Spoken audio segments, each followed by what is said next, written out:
Welcome to the lifestyles of the rich and famous. That's right. Why should your sole survivor live in a shack in downtown Boston, covered in mutants, when he could live in this, a beautiful cottage with an oceanfront view? No, in all seriousness, I've wanted to use this place since I first found it in my very first playthrough. Now, I couldn't because the game just wouldn't allow me to do what I wanted to do.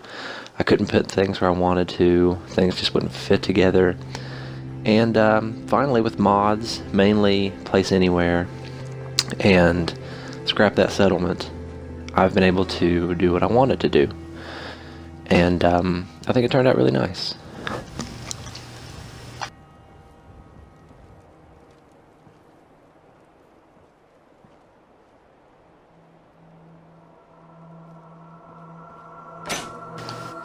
Now, what I've wanted to do here is really kind of in line with what I've wanted to do in all of my settlements in this playthrough, and that's to use what's already there and to make it immersive and part of the game, like it fits. I don't want, just a floating spaceship, or I don't want to build a new house with all pre-war things, everything spotless. That doesn't make sense. And this fits right in. I used the foundation that was here, parts of the house that was already built, and just took off from there. The cool places in Fallout that you find, they all tell a story. You get in there and maybe you find a journal or just some skeletons, or maybe it's post-war, post-bombs, and you find, people that have, they used to live there, they had a kitchen, they had a dining room, they did this, they did that, but then you find out that it was taken over by synths, or the Institute came and cleared them out. And that's what I really wanted to do here, was to make a place that had a story with it, that made sense, that, if my player hadn't created this, and I just stumbled upon it, I would find it and be like, wow, this is really cool, and it's got its own little thing, its own story.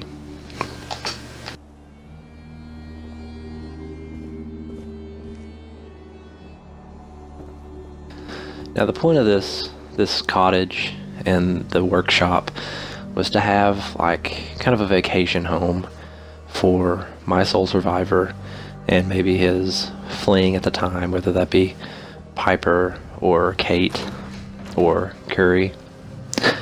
And I may come in and do some different things, decorate a little differently, but I really like what I have built here and how it fits into the skeleton of the old building that was right here. Now, this place, Coastal Cottage, is really close to the jumping off point of Far Harbor, and if you've played that, then you know that it's a synth heavy storyline, and you'll see that this place kind of fits in with that, and I really like it.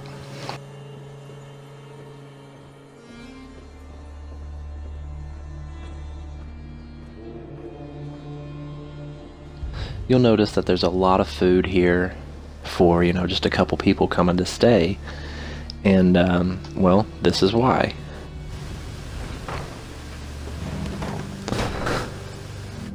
I was finally able to utilize the cave that was here. And as you can see, once you get down here, this is a safe house for synths on the move and the railroad. I wanted to utilize it, I wanted it to make sense, and I wanted it to be immersive, and that's what I went for, and that's what I got. I've got, a radio there, and, things like the mirror and all the clothes that you're going to see right now. That's, so synths can come in, lay low for a while, and get a new identity, and be on the move. And I think it's really great, especially with being so close to the jump off to Far Harbor, maybe the railroad gets in touch with my sole survivor, says, hey, we got a synth headed to Far Harbor. He wants to get out of the wasteland, and here we are. So we take off and we come here. He can stay for a week, lay low, and then hit the boat the next time it takes off. Thanks for watching.